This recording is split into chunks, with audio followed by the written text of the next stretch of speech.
మెంట్లకి వెళ్ళిపోతాడు, ఎక్కింతాడు.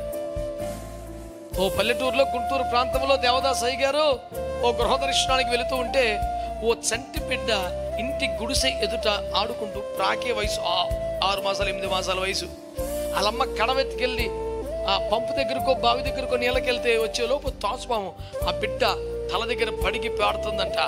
ఈ చిన్నపిల్ల కేరింతలు కొడుతుంది తెలియక, అది కదులుతున్నది, రెచ్చిపోతుంది, పాము బస్సు కొట్టేస్తుంది.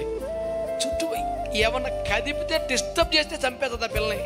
అది ఎక్కడో అక్కడ బిగిసిపోయిన కన్న తల్లి వచ్చింది, అవాక్ అయిపోయింది, కొండ నేలబడేసింది, భయంకరంగా వనికి అమ్మో నా బిడ్డ అంటే కదిలితే చంపేస్తుంది. సరిగ్గా టైంకి దేవదాసయ్య గారు ఇక్కడికి వచ్చారంట. గొప్ప ప్రార్థనాపరుడు, మంచి దైవజనుడు. వచ్చి చూస్తే కర్ర వేసినా రాయి వేసినా ఏమేసినా రిస్కే.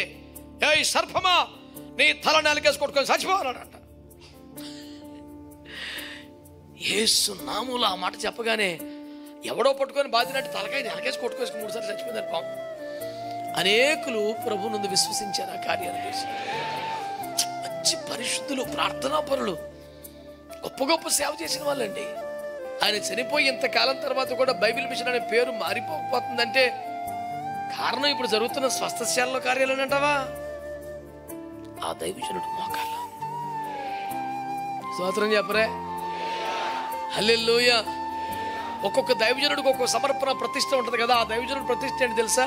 నా లైఫ్లో స్త్రీని ముట్టను.